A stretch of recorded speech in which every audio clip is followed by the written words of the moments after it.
Hello everyone, welcome to another Green Dragons Game Club. Without us, they couldn't feel like winners. Without them, we couldn't look so good. So this is Game 5 over at Battle Cry. And again, this is North American Masters qualifying GT. I'm still sitting at table 1 with what I've been doing so far. And I'm really liking how my army's doing. I liked how I've been able to handle things that I think some of these armies had like just perfect tools to use against me. So overall, I'm happy the way my luck's holding out and the games have been going on. So for my last one, and I told this gentleman, his name is Joe. He's Joe Finn up on the board. I don't want to play you. You're the one army I don't want to play here because he's got 2-play catapults. He's got the Vermin demon, the pendulum. Oh dear God. So we'll get to this that list in a minute. And here's the thing: is I mean, going over is like just so much toxic. But at the same time, KoE can beat that. That's all I can say is KoE can beat that. And I'm going to show you this game. All I can say is KoE can beat that. So this is, again, it's North American Masters Tournament. I'm going to go at the end of this and talk about some upcoming events that are going on. And North American Masters will be held in Cleveland, Ohio on the weekend of January 25th, which is Pro Bowl weekend. So, Joe Finn's Army. I will add it to this slide because as I'm doing this report, I just realized it's not there. I was tired as I was making this last night, and I'm doing it now tonight that my family's gone upstairs to bed. All right, here's my army list. Feel free to look it over and pause it if you want. So here's Joe, and this is unfortunately I had that pick in the other report, but I didn't feel like changing everything over. So you see my he's got so many different drops. So he's got 4 units of 10-foot pads. He's got a unit of 10 giant rats. He's got 2 pendulums. He's got 4 Giselles sitting back there. He's got 2 dread mills going on, and 2 units of disciples. I'm going. This I feel like this list is designed as a great big FU to me. So I chose to drop for first. I chose not to pray. I can make an argument for praying. I can make an argument for not praying. It does affect 2 of my units, but my Lord and my Ground Knights, they don't care. And because it's the toxic attacks is what I'm concerned with. So I move up in such a manner that the Dreadmill can't see me. And I also frenzy bait his disciples. And all I can say is I like this plan. It's a good plan as of right now. So I go ahead and I frenzy bait him. He has to declare that charge, and frenzy always comes first. So he declares that charge. I choose to stand and shoot as a charge reaction because I have a breath weapon with my BSB. That's right there. And I end up doing 9 wounds to his unit. Because they hit automatically, so I don't care about the distracting, and it just lights them up. Over here, I chaff up his entire army. I try to position myself in such a manner, and in retrospect, I just should have moved to the center. I could have moved my Lord up, given myself some more options, but at the same time, he does have a lightning banner on his BSB, or his he also has a unit of 20 Vermin Guard back there with lightning banner with full command. And there's my Green Knight. I did tell my opponent, do me a favor, at start of every movement phase, please remind me of the Green Knight. So here is this. So I win this combat on the right-hand side with that. And he ends up going after and picking on my yeoman. He ends up killing a yeoman. And over here, he puts 2 wounds onto my Duke between magic and shooting. After shooting, I'm down to 2 mountain yeomen who stick with their own ward save. Meanwhile, my archers, as I said, this entire tournament they've been pulling their weight, put 4 wounds on that catapult. So even if I chose to charge in with just the mounted yeoman, I had a good chance of blowing up that catapult. I was pretty stoked about that. Over here, he maneuvers everything. But again, I'm really happy about the yeoman. He only goes in there with his disciples, moves everything off to the left. And on my turn, he does pop his lightning banner. He manages to kill 2 of my peasants, and that's that. So, unfortunately, we both got into the game, and I'm going to go back a few picks to show. So, here, on my turn, he moves up his 2 units of footpads on the left to chaff me up. He moves his Dreadmill behind a unit on the left, and he puts his Vermin Guard and the Vermin Demon behind the other unit, but a little further back. So I charge with the Aspirants and then blow up that unit and overrun into the Dreadmill. Very happy about that. On the right, I charge into the... I think he does end up putting a total of 3 wounds, but doesn't kill me for the tabard. I do go into the disciples, but the big thing I want to show here is I charged the Doom Wheel, or not the Doom Wheel, the Pendulum there with my Brick of Ground Knights.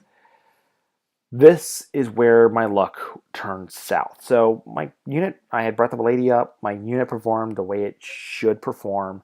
I did a total of 7 wounds onto the Pendulum. So 19 attacks. Yeah, I got what I should have on that. And then he rolls his armor save. He has Putrid Plate. So for every successful armor save, you get hit with a toxic attack. He kills. He makes 4 out of 7 armor saves and kills 3 Ground Knights with the toxic attacks back, which his dice were hot when he needed them to be hot. His first turn, his Plague Catapult there rolls a 1 and a 1. So, and again, hey, that's just the way the dice are. And that's why, so he ends up actually, I lose that combat. He chases me down, runs them down, and neither one of us remember the Green Knight. So the whole phase is over, and he goes, dude, you never didn't place out your Green Knight. I'm like, dude, you didn't remind me. He goes, I didn't. That's not my job. And I just looked down, and here's the thing is, he's right. I own that. All right, you got to know and I was so excited. I'm in first place. I have a lead, and this was mine to lose. And this was a good play. I had that. I mean, he was shooting a brick at this point because of what I just did between my charges, my maneuvering ability. I was hot, and his dice got me right there. And you know what? That's just the way it is, man. Just the way it is. So over here, after I take that out, I do charge his giant rats, which flee. Then I take out the pendulum. I try to make it into the where the hell that unit is, and I charge. Then I chaff up his Dreadmill. I try to get into the Jezzails, and you know, didn't quite make it there. So the dice started turning on me. I flee from the mill, and I fail my 2 DT, so they both die during that turn. So let me go back a couple more picks. So here's this. He ends up charging his Vermin Demon into the flank. Again, I forgot my Green Knight that was there that was going to chaff up the Vermin Demon to prevent that.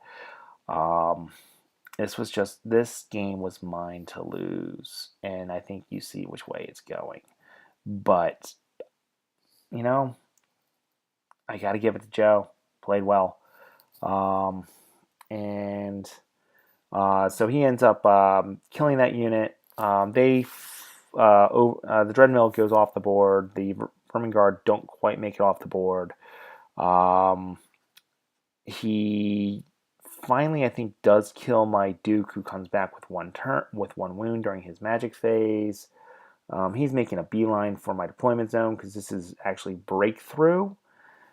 It's frontline clash and breakthrough at this point in time, and over here I try to now go after that dreadmill, and I need an 8 or 9 on rolling 4 dice, and I whiff. I roll a 4 and 3 ones.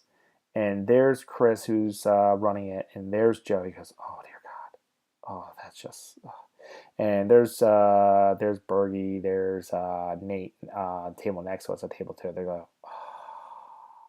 Like everyone could just feel like I knew what was going. I knew the inevitability at this point. Even if I kept that unit alive, it was not going to be enough points to hold on to first place at this point.